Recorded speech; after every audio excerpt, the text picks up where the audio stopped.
Abigail. What are we talking about today?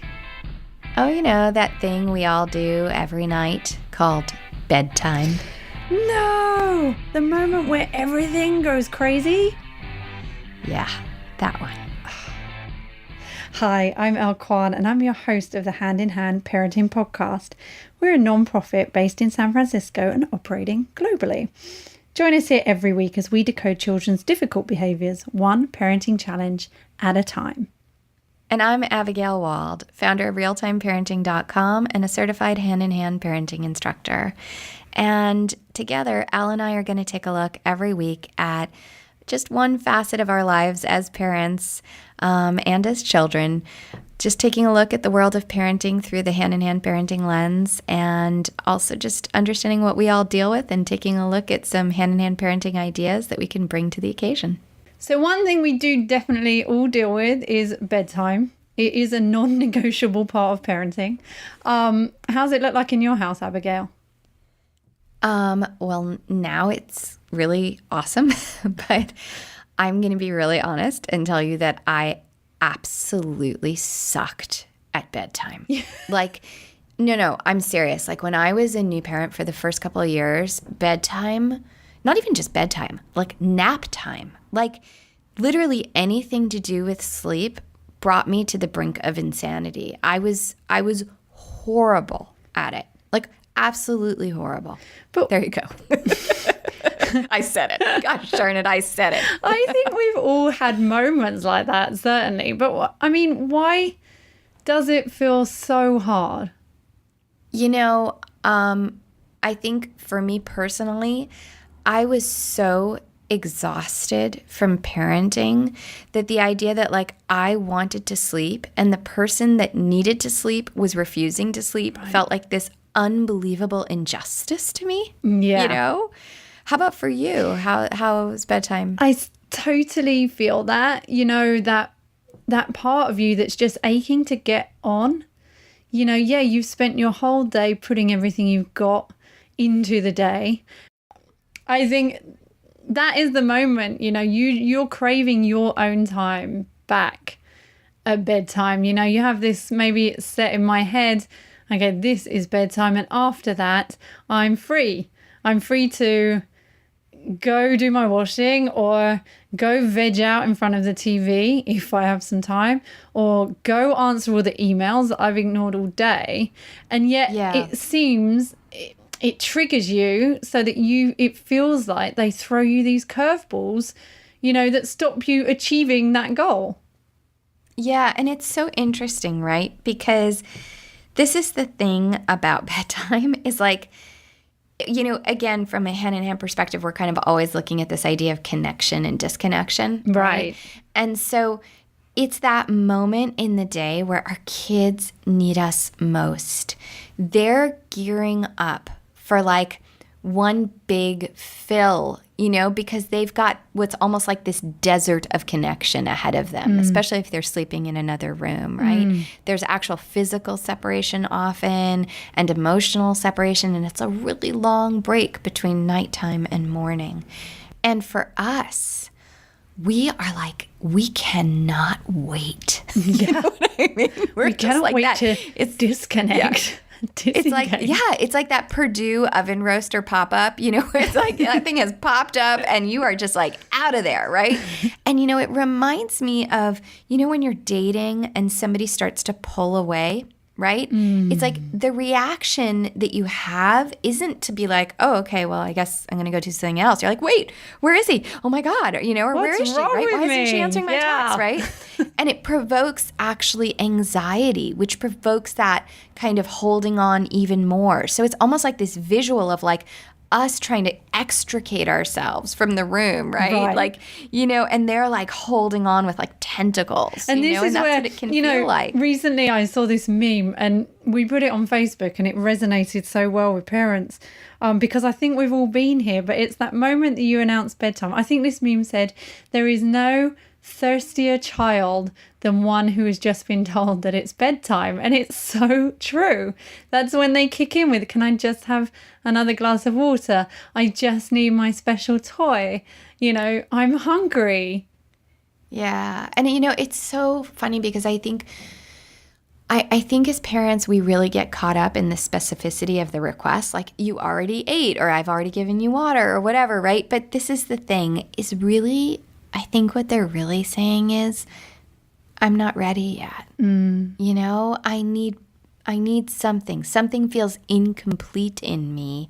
And they're looking for an answer as to what that could be. It must be water. It must be my blanket. It must be the pillow is on the wrong side. Or just you giving it to me so that you're still around. You're still needed. And, when you can really like open your heart, and it takes a moment to do this, but to open your heart to sort of let that in, it actually becomes this unbearably sweet moment, where there's something so vulnerable and so touching about a child going to sleep and needing you. And when I was able to get past my own feelings about my own exhaustion and realize that actually I didn't need to just keep providing, right? This could actually turn into like a nice experience. That's when I started to be able to have fun. So what did you do? Well, I think that one thing that really helps is like turning towards your child's need, right? So when you can actually just finally take a moment to stop fighting it, like, no, you don't need me. I've been giving of myself all day long. There's nothing left. Yeah, it's easy to fall into that. It's so easy. It's so easy, right? It's genuine. It's a genuine feeling, to be honest. Absolutely. It is. It really is a genuine feeling. But there's also the genuine feeling of like letting all that go and taking a moment to just sort of see your child and realize like what we're doing all this for. All of those other things can feel like such emergencies, right? Like doing the dishes or checking your email or even the TV show or just a moment where nobody needs you. But bedtime can actually turn into this moment of connection and silliness that can fill you up just as much as them, right? It can kind of become like the moment where you're not providing, you're just enjoying. Yeah, I think that you can also use that time as a play to address their needs and your needs. If you can play around with that idea. Yeah. And it's fun if you can like go in and like need them more than they need you, right? So if you've got a child who's like, I need this, you're like, if you take on their feeling and you're like, oh my gosh, like, wait a second, I'm about to walk out the door, but I didn't get enough hugs. No. When you hugged me, it was like, I didn't feel your pinkies hugging me, right? Like, oh wait, I'm going to miss you so much. It's such a long time till morning. Can I just kiss your toes? Would that be okay? I want to smell them. I just want to remember what they smell like, right? And like you needing your child as much as they need you or even more actually has the opposite effect on them. Like it's silly and it also makes them feel less alone in their need of you. And so it brings down their anxiety. Like telling them, you don't need me. I'm right here. I'm in the next room. I already got you water. All that serves to bring up their anxiety, which makes them less able to let you go. But if you meet them and you're like, I get it. It's so hard to go away from you too. Even if you're not feeling that in the moment, right? If you can connect to the idea of just how much you love them, right? And just how much you want to let them know that it's okay to have those feelings, right? Yeah. It really can help open your heart to what they're feeling, but it also helps them not have so much anxiety about it.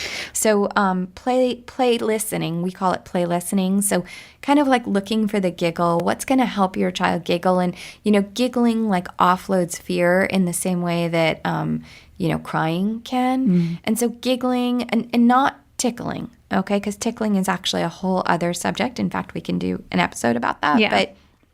But like finding the giggle without a tickle, finding what makes your child truly enjoy life and makes them laugh, can really be so fulfilling for both of you. I think we forget actually how cleansing laughter can be for them.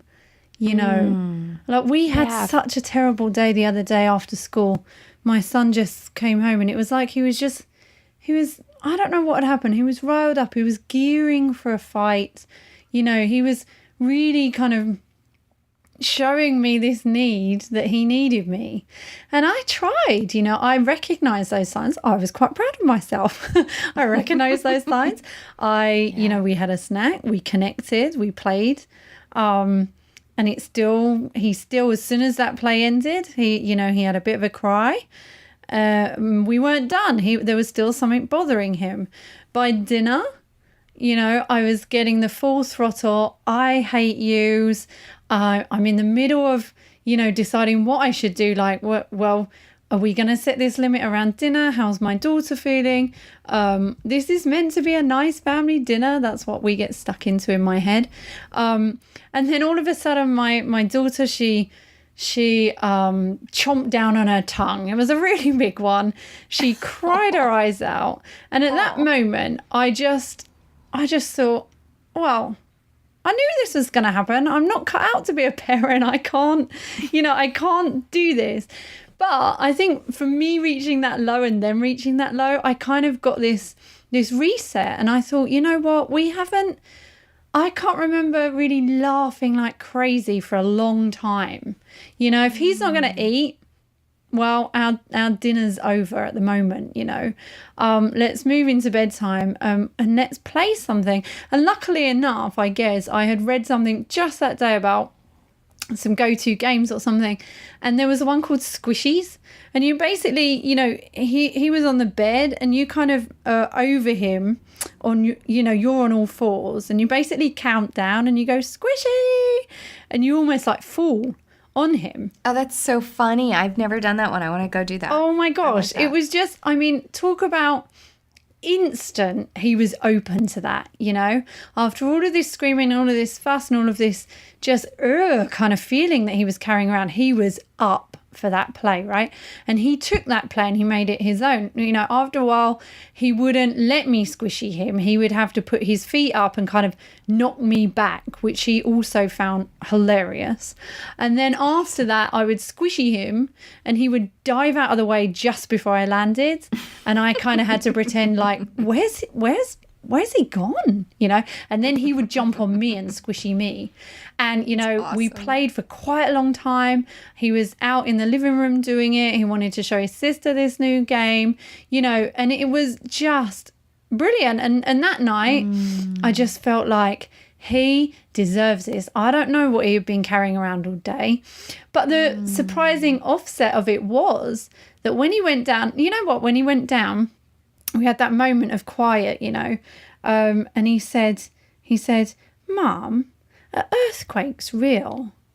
And I said, well, yes, they are a real thing. And he said, I don't want to be in an earthquake. And I don't know whether that had been worrying him, you know, from the moment he stepped in. I don't know whether it's something that had just come up. Yeah. But that was, you know, just his way of like, then he turned over, you know, and he was ready to sleep. And he let something go after that play. And it just, I actually went away thinking, I got some closure from that awfulness that had gone on before, which, you know, I'd felt so affected by. And I had those warm fuzzies as well. It kind of worked both ways. It wasn't just him, it was me. And so I think, you know, I went then and spent some time with my daughter the way she wanted to spend time. And, you know, it just ended up that when I went to bed, I felt kind of warm. Do you know, I was like, yeah, that was good. And I still had some time to myself in the evening. So that was good. But I couldn't believe how it just, you know, really turned things around. Oh, yeah. You know, I think a lot of times people also really think like for bedtime, we have to like titrate out. You know what I mean? Like we're like titrating our attention. It's like, now you have all of me and we're going to read 5 books, do 2 glasses of water, 1 bedtime tuck-in, and I'm out. Yeah. You know what it's like, right? And the lights are going to get It's almost like we get as rigid as they do. Yeah, and exactly, and it's like this idea of like, if I warn you I'm going, you'll somehow then be prepared for it and it will be okay. But I feel like as we warn them, it's almost like threat level going up and up and up, and their anxiety is rising and rising and rising, and our anxiety is rising because we know it's not going to work, and yet we like do the same thing every night, right? Totally. And, it's great because I think that when you can really realize that like titrating, it doesn't actually work. Like it just raises that anxiety level, but actually connecting will work. And that physical play, it's not going to get them, maybe yes, they'll be excited for like, 10 minutes, whatever, 15 minutes maybe, but you're getting that love in there in such a way that they feel full. And a full kid is much easier to put to sleep than a kid who's on empty emotionally, right? And so those physical games can really be great. But I think I realised we hadn't done that in a while, and it's easy to get overwhelmed with life and just feel that you're just too tired to be playing these games. You're knackered. You just want this bedtime to come and go. Absolutely. And this is the thing, right? Is at the end of the day, like it's all nice to think about and be like, oh, well, we want to connect with them and we want it to be sweet. But part of me is also like, I'm like an effectiveness freak, right? So it's like, I'm also kind of mercenary about it. Like the reality is this, I can either fight about this, right? And they're going to go to sleep later and I'm going to feel awful, right? And maybe I'm going to get more time upstairs, maybe, I don't know, but I'm going to hate it. Do you know what I mean? I'm going to feel angry about them. I'm going to feel pissed off about myself and disappointed. And then we're going to wake up in the morning and they're in a cranky mood. And it's like, it just feels awful, right? So at the end of the day, it's more effective for me. And I do it because it works, right? Which is honestly how I feel about all the hand-in-hand tools. Like, yes, they're nicer and they're sweeter. And it's like, oh, it all sounds so nice. But like at the end of the day, it works. Yeah. And that's what wins me over. Yeah. Is that like, I am tired. So you know what? If I'm tired, right, and I can choose gate A where we're going to fight for some time and I'm going to feel horrible, or gate B where, I've got to put in a little bit more effort. I've already put in 95% of my effort for the whole day. So now I can either ruin the last 5% and leave it's like having a good meal and then having like a disgusting dessert, right? And it's like, it just kind of ruins the whole thing, right? Yeah. Or you can just be like, you know what? I'm going to put that extra effort to scoop that delicious ice cream into the bowl and have just like a nice little dessert, do you know? It's like, yes, it takes an extra moment. I often liken play to like the butter that makes the eggs work. So like, let me explain. Like you're like, you're so tired and you're like, I'm making eggs, right? That's all I'm having for dinner. I'm so tired. I'm just going to make eggs, And somebody's like, okay, well, I should go and I should grab the butter, but that's like 3 aisles away. And I'm like, I'm so tired. I'm not going to grab the butter. I'm just going to make an egg. And then I try to make the egg and the egg tastes terrible because can't do it. I can't even get it out of the pan. It's stuck to the pan. Now I've got this pan to clean up. And it's like the egg didn't work. The pan is dirty. I'm still hungry. And I saved myself 15 seconds by not getting the butter. Do you know?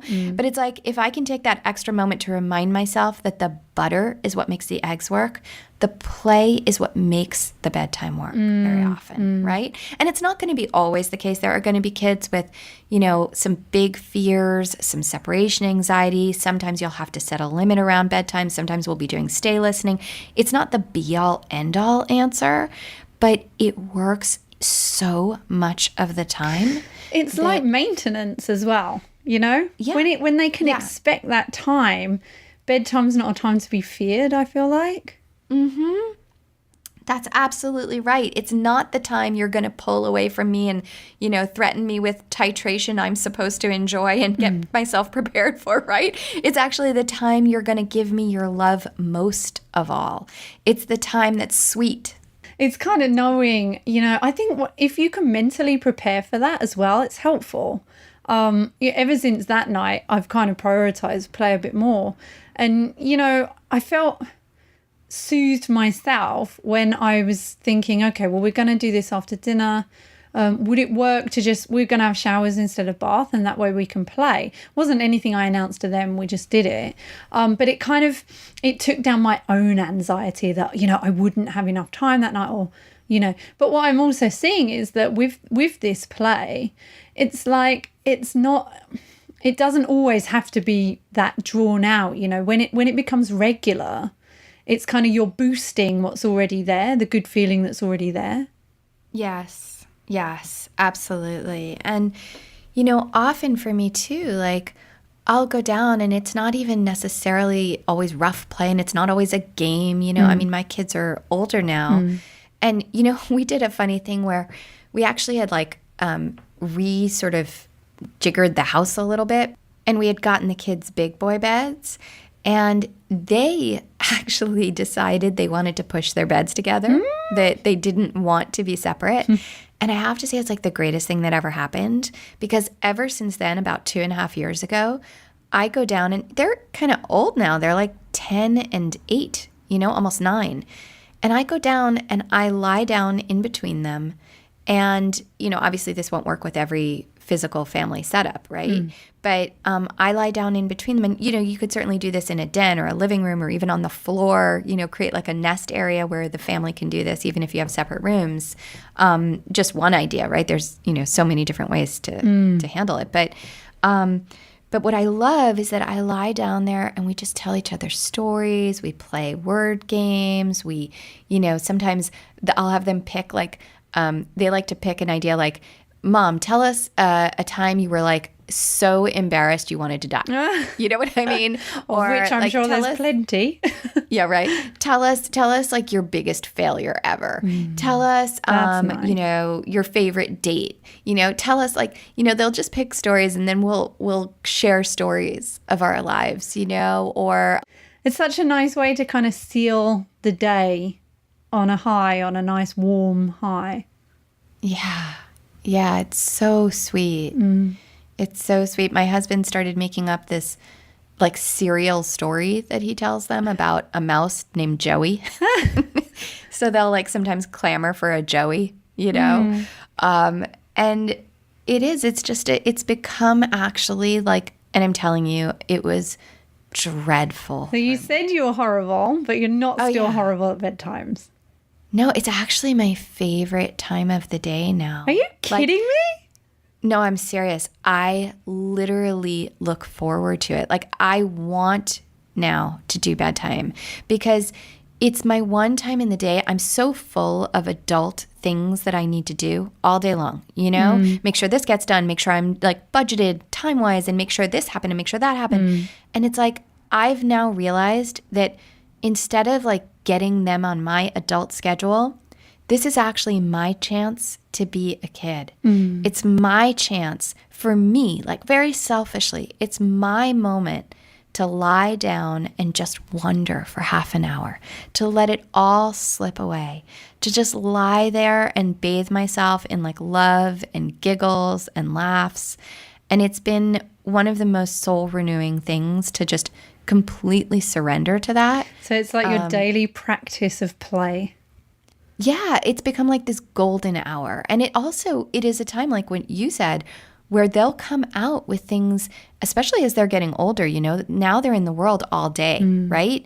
And I have less access to their every thought, and they'll often come out with things that I know we would never have gotten to otherwise, So it's like this moment, this portal in time, almost like a secret portal where like anything can happen, It's almost like truth or dare. It's this special golden hour. We're just like, it's just, I don't know, it's become really, really special. Oh, that just sounds so sweet. I think we're probably halfway there. I can definitely see us getting there, but it's still a bit of a work in progress. If you're like me and you're not quite there yet, and you'd like some go-to games, I know when I'm exhausted, I can't think of anything to be fun, and those games can be really handy. We'll put some on the podcast page. You can get it at handinhandparenting.org/podcast. Click on the episode Bedtime. All right, cool. So thank you so much. And I promise there's hope at the end of the long bedtime tunnel. And we'll be doing more podcasts about bedtime, about other kinds of issues with bedtime as we go forward. But for now, if you liked what you heard today, you have questions, or you want to get in touch with us for any reason, find us at handinhandparenting.org/podcast. And if you click on this episode, Bedtime, you'll find everything about this show there. And if you want to reach out to us on social media, you can find us on Facebook. Just look for Hand in Hand Parenting Podcast. Okay, well, we hope you've enjoyed this episode. And if you're enjoying the podcast, please subscribe so you don't miss the next episode when it drops. Also, please leave us a review and a rating. See you next week. Bye.